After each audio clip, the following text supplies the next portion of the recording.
எப்பவாவது ஒரு பூ தன்னை வாழ வைக்கிற மரத்தோட வேர்கள் கூடவே சண்டை போடுறதே நீங்க கற்பனை செஞ்சு பார்த்திருக்கீங்களா? என்னது ஒரு பூ வேர் கூட சண்டை போடுறதா? அது ரொம்ப அபத்தமாச்சே. ஆமா, அதுதான். அதாவது நான் ஒரு அழகான பூ, ரொம்ப மென்மையானவன், நல்ல வாசனையானவன் அப்படின்னு அந்த பூ நினைச்சுக்கிட்டு, இந்த இருண்ட அழுக்கான மண்ணுக்குள் இருக்கிற வேர்களுக்கும் எனக்கும் எந்த சம்பந்தமும் இல்லைன்னு சொல்லி அந்த வேர்களை அறுத்துக்க முயற்சி பண்ணா என்ன ஆகும்? நிச்சயமா அது தன்னைத்தானே அழிச்சுக்கிற மாதிரி தான் முடியும் இல்லையா? கரெக்ட். சரி, இதை கொஞ்சம் ஆழமாக அலசுவோம். இன்னைக்கு நாம பேச போற மிக முக்கியமான விஷயமே இதுதான். உங்க அனைவரையும் இந்த ஆழமான தேடலுக்கு மிகுந்த உற்சாகத்தோடு நான் வரவேற்கிறேன். ஆமாம், இன்னைக்கு நம்ம பேச போற விஷயம் ரொம்பவே தனித்துவமானது. நிச்சயமா. இந்த பதிவு எதை பற்றியது அப்படின்னா, விஜ்யான் பைரவ் தந்த்ரா அப்படிங்கிற தொடர்ல இருந்து இது எபிசோட் 26. 1972லிருந்து 1973 காலகட்டத்துல மும்பையில தன்னுடைய தேடுபவர்கள் முன்னிலையில ஓஷோ வழங்கின மிக முக்கியமான சொற்பொழிவுகள் இது. இதுல அந்த பண்டைய தந்திர நூலான விஞ்ஞான் பைரவ் தந்திராவில் உள்ள 112 தியான முறைகளை அவர் ரொம்ப ஆழமா ஆராயறாரு. ஆமா, இங்க மிகவும் சுவாரஸ்யமான விஷயம் என்னவென்றால், இந்த உரைகள் வெறும் தத்துவங்களோ இல்ல புத்தகங்கள்ல படிச்சுட்டு பேசுற கோட்பாடுகளோ கிடையாது. உண்மைதான். இது முற்றிலும் அனுபவத்தை பற்றியது. மனித மனதின் எல்லைகளை தாண்டி அந்த விழிப்புணர்வை நேரடியாக உணர வழிகாட்டும் மிக நுட்பமான உரைகள் இவை. அதாவது இது உங்களை நீங்களே எப்படி முழுமையாக எதிர்கொள்வது, உங்களுக்குள் இருக்கும் அந்த ஆழமான உண்மையை எப்படி சந்திப்பது அப்படிங்கறத பத்தி பேசுது. அதுதான் இதோட உண்மையான அழகு. இது வேறு யாரோ ஒருவரை பற்றிய கதை இல்ல, இது முழுசா நம்மை பற்றியது. ரொம்ப சரியா சொன்னீங்க. வாங்க, நாம எல்லாரும் ஒரு சாட்சியாக இதுக்குள்ள நுழைவோம். இன்னைக்கு விவாதத்துல ஓஷோ பதிலளிக்கிற முதல் கேள்வி மனிதனுக்குள் இருக்கும் மிருக குணங்களை பற்றியது. ஓ, மிருக குணங்களா? இது கொஞ்சம் சென்சிட்டிவான தலைப்பாச்சே. ஆமா, அவர் ஒரு மிக ஆழமான, ஒருவேளை நம்மில் பலருக்கு சற்று அதிர்ச்சி அளிக்கக்கூடிய ஒரு கருத்தை முன்வைக்கிறாரு. அதாவது மனிதன் என்பவன் 99% மிருகம், வெறும் 1% மட்டுமே விழிப்புணர்வுள்ள மனம் அப்படின்னு சொல்றாரு. அடா, அப்போ நம்ம கிட்ட இருக்கிறது வெறும் 1% விழிப்புணர்வு தானா? அதேதான், நான் தொடக்கத்துல சொன்ன அந்த பூ மற்றும் வேர் உதாரணம் இதுக்காகத்தான். அந்த 1% மலர் 99% மிருக உள்ளுணர்வுகளை அடக்க நினைப்பது வேரை அறுத்துக்கு நினைப்பதுக்கு சமம் இல்லையா? கண்டிப்பா. அந்த 99% அப்படிங்கிறது பல மில்லியன் வருஷங்களா பரிணாம வளர்ச்சியில நம்முள் ஆழமா பதிஞ்சிருக்கிற ஒரு உயிரியல் உண்மை. ஆனா பிரச்சனை என்னவென்றால், நாம அந்த 1% விழிப்புணர்வு மட்டும் வச்சுக்கிட்டு அந்த பிரம்மாண்டமான மிருக உள்ளுணர்வுகளோடு ஒரு போரை தொடங்குகிறோம். ஆமா, கோவம், பேராசை, காமம் போன்ற உணர்ச்சிகளை நாகரீகம் அப்படிங்கிற பேர்ல நாம அடக்க முயல்கிறோம். ஆனா ஓஷோ என்ன சொல்றாருன்னா, இப்படி அடக்குவது ஒரு முன்கூட்டியே தோல்வி உறுதி செய்யப்பட்ட போர் அப்படின்னு சொல்றாரு. அதாவது நாம அந்த உணர்ச்சிகளை அழிச்சிட முடியாதுன்னு சொல்றீங்களா? நிச்சயமா முடியாது. நீங்கள் அவற்றை அடக்கும்போது அவை மாயமாக மறைந்து விடுவதில்லை. மாறாக அவை உங்கள் மனதின் ஆழமான பாதாளத்திற்குள், அதாவது ஆழ்மனதிற்குள் தள்ளப்படுகிறது. ஓஹோ, உள்ளுக்குள்ளேயே போயிடுது. ஆமாம், அங்கே நீங்கள் ஒரு பொய்யான கட்டமைப்பை, அதாவது ஒரு ஃபால்ஸ் ஸ்ட்ரக்சரை உங்களுக்குள்ள உருவாக்குறீங்க. இது கொஞ்சம் ஆழமா சிந்திக்க வேண்டிய விஷயம். ஏன்னா சிறு வயதிலிருந்தே கோபப்படக்கூடாது, ஆசைகளை அடக்க வேண்டும் அப்படின்னு தான் நமக்கு கத்துக் கொடுக்கறாங்க. உண்மைதான். அப்படி அடக்குவதுதான் ஒரு நல்ல மனிதனுக்கான அடையாளம் அப்படின்னு நம்ம நம்புறோம். ஆனா நீங்க சொல்றத பார்த்தா அந்த நல்ல மனிதன் அப்படிங்கிற முகமூடி உண்மையிலே ஒரு ஆபத்தான பிரஷர் குக்கர் போல தெரியுது. அது ஒரு மிக சரியான ஒப்பீடு. அந்த முகமூடிக்கு கீழே என்ன நடக்குதுன்னு கொஞ்சம் யோசித்து பாருங்க. அடக்கப்பட்ட அந்த உணர்ச்சிகள் எல்லாமே பூமிக்கடியில் கொதித்து கொண்டிருக்கும் எரிமலை போல காத்துக்கிட்டு இருக்கு. அடப்பாவுமே, அப்போ எப்ப வேணாலும் வெடிக்கலாம். கண்டிப்பா. வெளியே பார்ப்பதற்கு ஒருவர் மிகவும் சாந்தமானவராக, ஒழுக்கமானவராக தெரியலாம். ஆனால் யாராவது அவரை ஒரு சின்ன வார்த்தை சொல்லி அவமதித்தால் போதும், அல்லது அவருக்கு ஒரு சிறிய நெருக்கடி வந்தால் போதும், அந்த 1% போலி ஒழுக்கம் சுக்கு நூறாக உடைஞ்சிடும் இல்லையா? அதேதான். உள்ளே பல வருஷமா அடக்கி வைக்கப்பட்ட அந்த 99% மிருகம் சீறிக்கொண்டு வெளியே வரும். அந்த எரிமலை வெடிக்கும்போது அதுவரை அவர் பேசிய தத்துவம், பொறுமை, அவர் எடுத்த சபதங்கள் எல்லாம் எங்கே போகும் என்றே தெரியாது. இத கேட்கும்போது எனக்கு ஒரு விஷயம் மிக தெளிவாக புரியுது. நாம பல நேரங்களில் ஏன் இவ்வளவு மன அழுத்தத்தோடும் விரக்தியோடும் இருக்கிறோம் அப்படிங்கிறதுக்கான விடை இதுதான். ஆமா, நம்முடைய உண்மையான இயல்பை நாமே அடக்கும்போது நமக்கு நாமே ஒரு நரகத்தை உருவாக்கிக் கொள்கிறோம். நரகம் என்பது ஏதோ வானத்துல இருக்கிற இடம் இல்ல, அது பிளவுபட்ட நம்முடைய மனதில தான் இருக்கு. ஆனால் இங்க ஒரு பெரிய முரண்பாடு வருது. என்ன முரண்பாடு? அதாவது மிருக குணங்களை நாம அடக்கக்கூடாது என்றால் பிறகு என்ன செய்வது? எல்லாவற்றிற்கும் நாம அப்படியே அடிமையாகி விடக்கூடாதா? இது ரொம்ப இயல்பான ஒரு முக்கியமான தர்க்கம். ஆனா அடக்கக்கூடாது என்றால் எல்லாவற்றையும் கட்டுப்பாடின்றி செய்ய வேண்டும் என்று அர்த்தமல்ல. இங்கேதான் நாம தந்திராவின் மகத்துவத்தை புரிந்து கொள்ள வேண்டும். தந்திரா இதுக்கு என்ன தீர்வு சொல்லுது? உலகத்துல உள்ள பல தத்துவங்கள் மற்றும் மதங்கள் வாழ்க்கைக்கு இல்லை, அதாவது நோ என்று சொல்கின்றன. ஆசைகளை மறுக்கச் சொல்கின்றன. உடலை ஒரு எதிரியாக பார்க்கச் சொல்கின்றன. ஆமா, எல்லாத்தையும் விட்டுடுன்னு சொல்லுவாங்க. ஆனா தந்திரா மட்டும்தான் வாழ்க்கைக்கு மிக ஆழமான ஒரு ஆம், அதாவது எஸ் என்று சொல்கிறது. தந்திரா என்பது முற்றிலும் வன்முறை அற்றது. அப்போ தன்னைத்தானே ஏத்துக்கிறது தான் தந்திராவா? கரெக்ட். உங்களை நீங்களே எதிர்த்து போராடாமல் உங்களுடைய மிருகத்தன்மை உட்பட எல்லாவற்றையும் முழுமையாக ஏற்றுக்கொள்வதே தந்திரா. நீங்கள் உங்களுக்குள்ளேயே ஒரு வன்முறையான போராட்டத்தை நடத்தி கொண்டிருந்தால் எப்படி உங்களால் உலகத்திடமோ அல்லது மற்றவர்களிடமோ உண்மையான அன்பை காட்ட முடியும்? தன்னை அடக்குவதே தமக்கு தாமே செய்யும் மிகப்பெரிய வன்முறை அப்படிங்கிற இந்த கோணம் இதுவரை நாம சிந்திக்காத ஒண்ணு. இதை இன்னும் கொஞ்சம் விளக்கமா பார்ப்போம். கண்டிப்பா பார்க்கலாம். குறிப்பா மனித வாழ்வில் மிகவும் அடக்கப்படும் ஒரு உணர்வான காமம் போன்ற விஷயங்கள்ல இதை எப்படி பொருத்தி பார்ப்பது?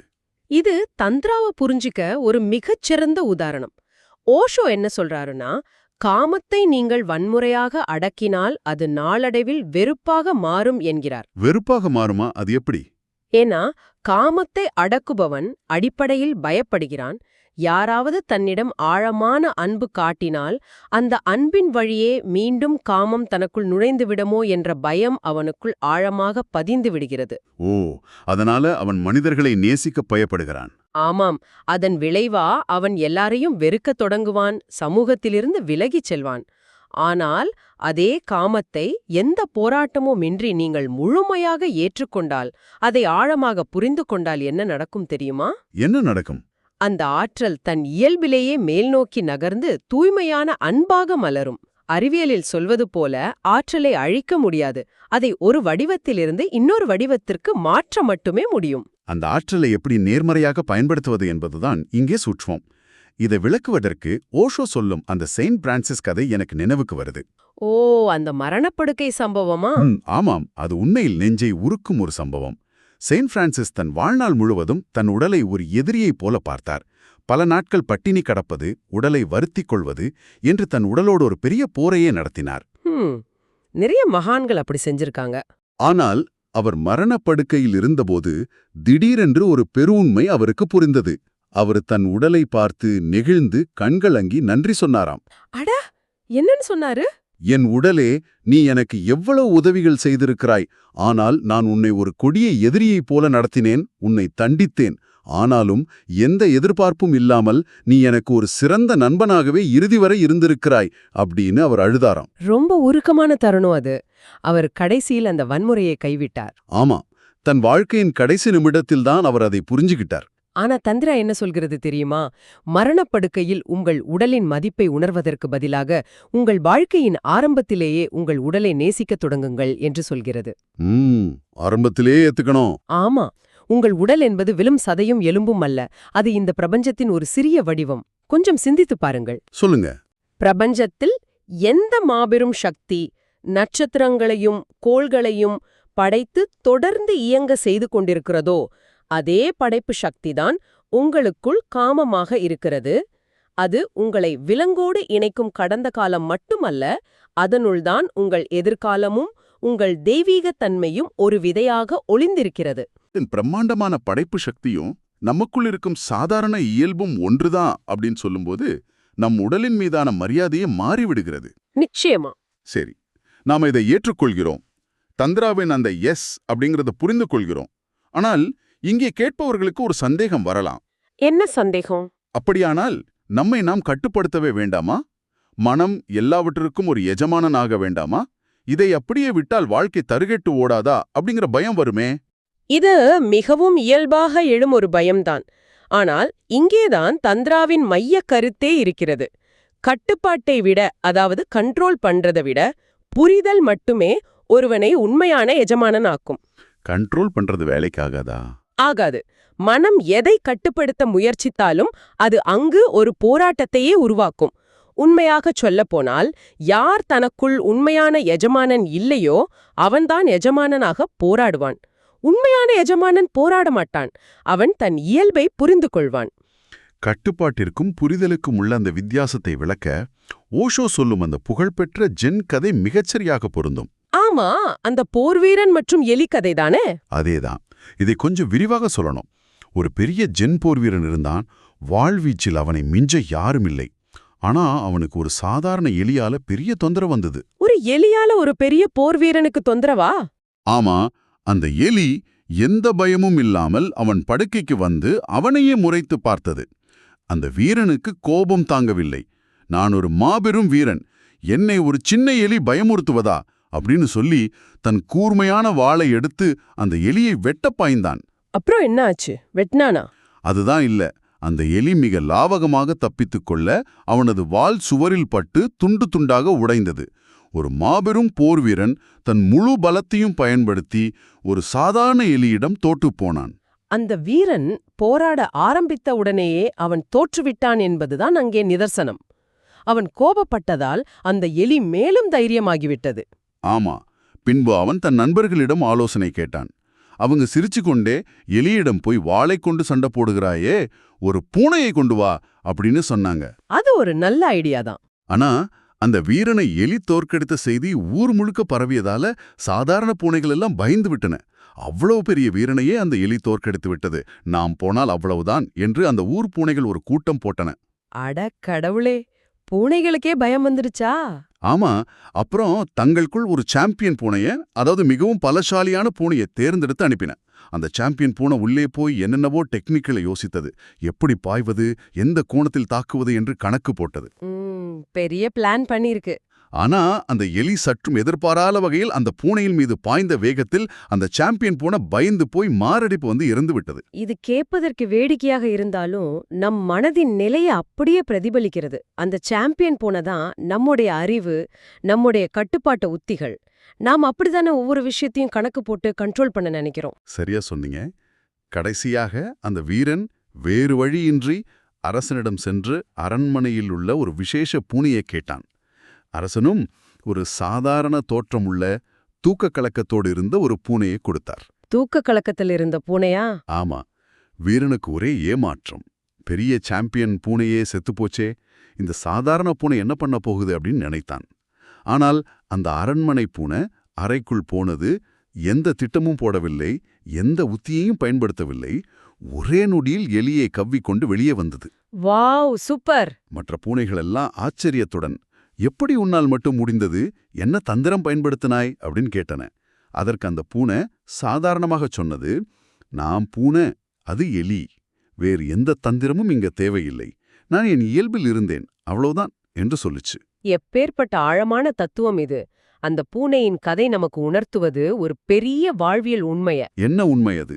காது, அந்த பூனை தன்னை எஜமானனாக நிரூபிக்க போராடவில்லை. எந்த புதிய தொழில்நுட்பமும் அதற்கு தேவைப்படவில்லை. அது தானாகவே நடந்துச்சு.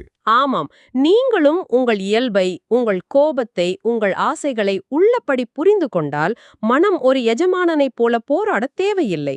புரிதலே தானாகவே ஒரு பெரிய மாற்றத்தை உங்களுக்குள் கொண்டு வரும். புரிதல் உள்ள இடத்தில் அடக்குமுறைக்கோ கட்டுப்படுத்தவோ எந்த அவசியமுமே எழாது. நம் உள்ளுலகத்தை பொறுத்தவரை இது மிக தெளிவாக புரிகிறது. போராடாமல் புரிந்து கொள்ள வேண்டும். ஆனால் ஒரு நிமிடம், நாம தனியாக ஒரு காட்டிலோ குகையிலோ வாழவில்லையே. ஆமாம், நாம சமூகத்துல தானே இருக்கோம். வெளியுலகம் என்று ஒன்று இருக்கிறதே. வெளியே இருந்து வரும் எரிச்சலோட்டும் சத்தங்கள், உதாரணத்திற்கு நாம வாழும் நகரத்து இரைச்சல்கள், வாகனங்களின் சத்தங்கள், நம்மை சுற்றி நடக்கும் எதிர்மறையான விஷயங்கள், இவை அனைத்தையும் எப்படி நாம் புரிந்து கொள்வது? இதை எப்படி நேர்மறையாக மாற்றுவது? இது அனைவருமே அன்றாடம் சந்திக்கும் ஒரு பிரச்சனைதான். ஆனால் இங்கே ஓஷோ இன்னொரு கோணத்தை காட்டுகிறார். நீங்கள் வெளியுலகத்தை மாற்ற முடியாது. இந்த உலகம் என்பது உண்மையில் உங்களுடைய சொந்த மனதின் ஒரு பெரிய கண்ணாடி. மனதோட கண்ணாடியா? ஆமாம், நீங்கள் உள்ளே எப்படி இருக்கீர்களோ அதுதான் வெளியே பிரதிபலிக்கும்.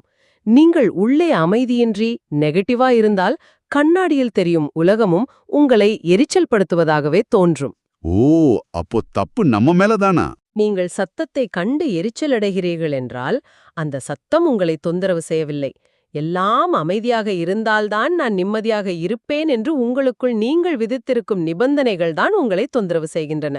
இதை சொல்லும்போது ஓஷோவின் வாழ்க்கையில் நடந்த அந்த சுவாரஸ்யமான ஓய்வு விடுதி சம்பவம் எனக்கு ஞாபகம் வருது. இதை நம்ம விரிவாக கற்பனை செய்து பார்க்க வேண்டும். ஆமா, அந்த கிராமத்துல நடந்த சம்பவம் தானே? அதுதான். ஓஷோ ஒரு முறை ஒரு கிராம ஓய்வு விடுதியில் தங்கியிருந்தார். அங்கே ஒரு மாநில அமைச்சரும் தங்கியிருந்தார். அது ஒரு அமைதியான கிராமம், கும்மிருட்டான இரவு. திடீரென்று நள்ளிரவில் அந்த கிராமத்தில் இருந்த சுமார் 30 நாய்கள் ஓய்வு விடுதியை சுற்றி நின்று பயங்கரமாக குறைக்கத் தொடங்கிவிட்டன. 30 நாய்கள் ஒன்னா குறைச்சா எப்படி தூங்க முடியும்? ஆனா ஓஷோ எந்த சலனமும் இல்லாமோ நிம்மதியாக தூங்கிக் கொண்டிருந்தார். அந்த அமைச்சர் தூங்க முடியாம தவித்தார். காதுகளை கொத்திக் கொண்டார், படுக்கையில் உருண்டு புரண்டார், மந்திரம் சொல்லி பார்த்தார். எதுவும் வேலை செய்யவில்லை. பாவம் இந்த அமைச்சர். கடைசியில் பொறுக்க முடியாம ஓஷோவை எழுப்பி, இந்த நாய்கள் குறைக்கும் சத்தத்தில் எப்படி உங்களால் மட்டும் தூங்க முடிகிறது? எனக்கு தூக்கமே வரவில்லை, எனக்கு பைத்தியமே பிடித்துவிடும் போல இருக்கிறது என்று புலம்பினார். அப்போ ஓஷோ அந்த அமைச்சருக்கு அளித்த பதில் நமக்கும் சேர்த்துதான் சொல்லப்பட்டிருக்கிறது. அவர் என்ன சொன்னாரு? அவர் சொன்னார், அந்த நாய்கள் உங்களை தொந்தரவு செய்ய வேண்டும் என்ற நோக்கத்தோடு ஒன்று கூடி இங்கே வரவில்லை. நீங்கள் ஒரு பெரிய அமைச்சர் என்பதோ, உங்களுக்கு நாளை காலையில் முக்கிய வேலை இருப்பதோ, உங்களுக்கு தூக்கம் முக்கியம் என்பதோ அவற்றுக்கு தெரியாது. நாய்கள் அவைகளின் இயல்பில் இருக்கின்றன, அவை அவைகளுக்கான வேலையை பார்க்கின்றன அப்படின்னு சொன்னாரு. இது ரொம்ப சரியான பார்வை.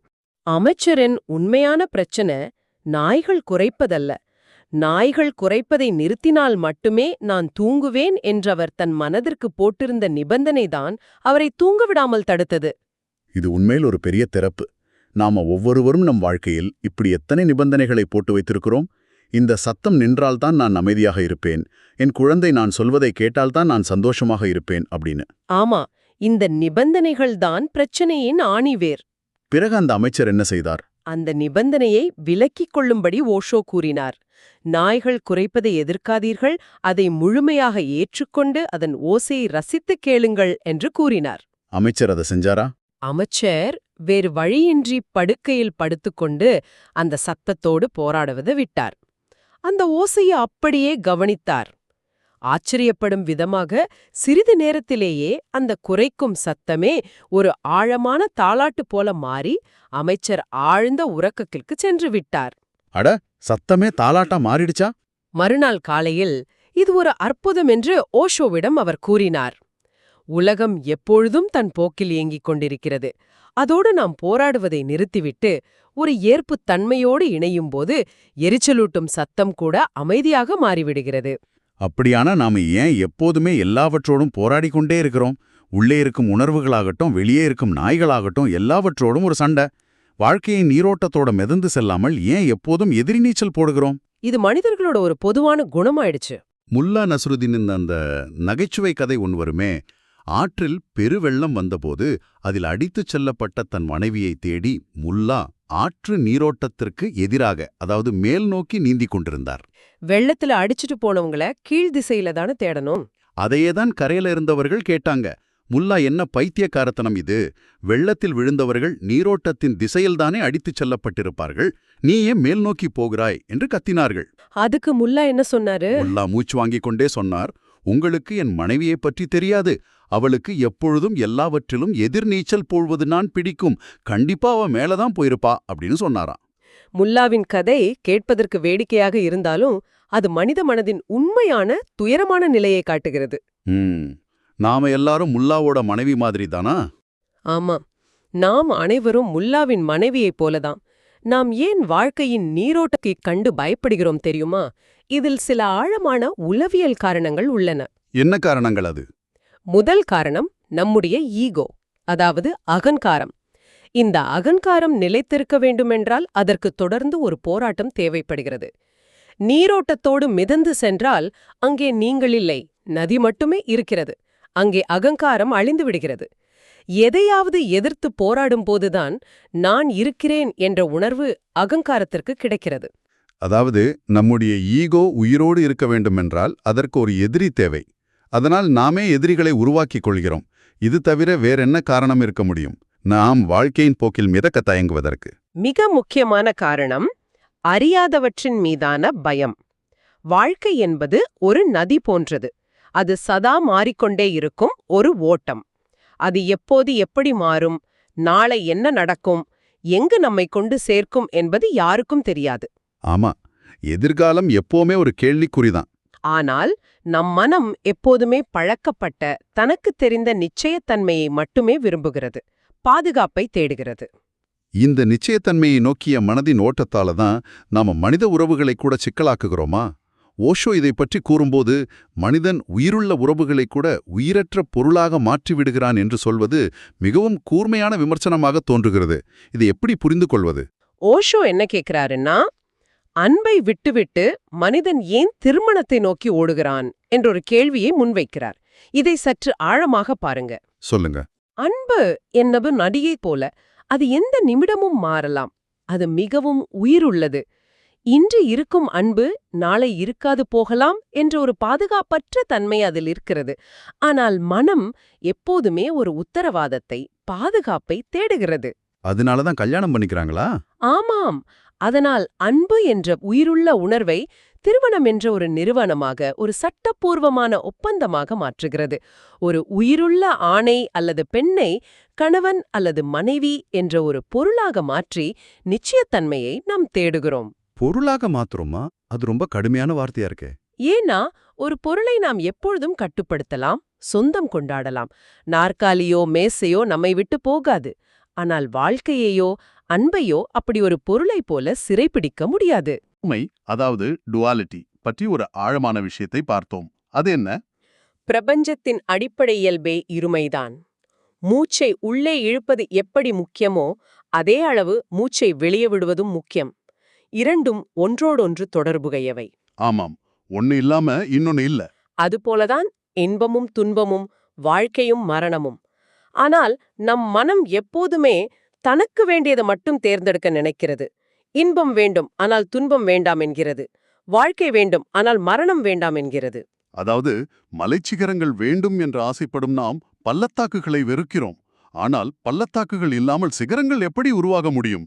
இன்பத்தின் சிகரத்தை எவ்வளவு அதிகமாக நீங்கள் சுவைக்கிறீர்களோ அவ்வளவு ஆழமான துன்பத்தின் பள்ளத்தாக்கையும் நீங்கள் சந்திக்க தயாராக இருக்க வேண்டும், இல்லையா? மிகச்சரி. பள்ளத்தாக்கை நேசிக்கத் தெரியாதவனுக்கு சிகரத்தில் என்ன வேலை? இந்த பிரபஞ்சத்தின் இருமைகளை முழுமையாக புரிந்து கொண்டு இரண்டையும் சமமாக ஏற்றுக்கொள்பவனே உண்மையான விடுதலை பெற்ற மனிதன். இரவும் பகலும் எப்படி நாளின் 2 பக்கங்களோ அப்படியே எல்லாம். இதை நீங்கள் ஆழமாக உணர்ந்துவிட்டால் பிரபஞ்சத்தோடு எந்த போராட்டமும் வராது. நீங்கள் எந்த பயமும் இல்லாமல் நிம்மதியாக வாழ்க்கையின் நீரோட்டத்தோடு மிதந்து செல்லலாம். சரி, நாம மீண்டும் நம்முடைய தொடக்க புள்ளிக்கு வருவோம். அந்த பூ தன் வேர்களோடு சண்டையிடுவதை நிறுத்தினால் மட்டுமே அது முழுமையாக சுதந்திரமாக மலர முடியும்.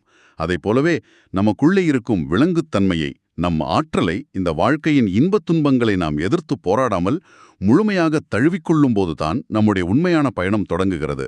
எனவே போராட்டத்தை கைவிடுங்கள், வாழ்க்கையின் நீரோட்டத்தோடு மிதந்து செல்லுங்கள். இந்த விவாதத்தின் முடிவாக நான் உங்களுக்கு ஒரு கேள்வியை முன்வைக்க விரும்புகிறேன். இன்று நீங்கள் உங்கள் சொந்த வாழ்க்கையை சற்று நிதானமாக திரும்பி பாருங்கள். நீங்கள் எதற்கெல்லாம், யார் யாருக்கெல்லாம் நிபந்தனைகளை விதிக்கிறீர்கள்? யோசிக்க வேண்டிய விஷயம். இது இப்படி நடந்தால்தான் நான் மகிழ்ச்சியாக இருப்பேன் என்று உங்கள் சந்தோஷத்தை எந்த பெட்டிக்குள் அடைத்து வைத்திருக்கிறீர்கள்? அந்த நிபந்தனைகளை இன்று நீங்கள் தகர்த்தெறிந்தால் உங்கள் வாழ்க்கை எவ்வளவு பிரம்மாண்டமாக, சுதந்திரமாக மாறும் என்று யோசித்து பாருங்கள். கண்டிப்பா. இவ்வளோ நேரம் கேட்டதுக்கு ரொம்ப நன்றி. இந்த தமிழ் வாய்ஸ் ரீட்ஸ் சேனல் எந்த ஒரு மானிட்டைசேஷனும் இல்லாம தான் நடந்துட்டு இருக்கு. இந்த ஆடியோ புத்தகம் உங்களுக்கு பயன் தருது அப்படின்னு நீங்க நினைச்சா இந்த முயற்சி தொடர்ந்து போக உங்க ஆதரவு எங்களுக்கு மிகவும் உதவும். ஆமாம், உங்களுடைய ஒவ்வொரு சிறு ஆதரவும் இந்த மாதிரி ஆழமான தேடல்களை தொடர்ந்து கொண்டு வர ஒரு பெரிய உந்துதலாக இருக்கும். நிச்சயமா. என்னுடைய இந்த முயற்சிக்கு நன்கொடை அளிக்க உங்களுக்கு விருப்பம் இருந்தால் டிஸ்கிரிப்ஷன்ல கொடுக்கப்பட்டுள்ள UPI ID மூலம் நீங்க வழங்கலாம். உங்களால் முடிந்த அளவு கொடுத்தாலே போதும். உங்களுடைய சிறிய ஆதரவும் எங்களுக்கு பெரிய உதவிதான். கண்டிப்பா. இந்த வீடியோ உங்களுக்கு பயனுள்ளதாக இருந்தால் மறக்காம சப்ஸ்கிரைப் பண்ணுங்க.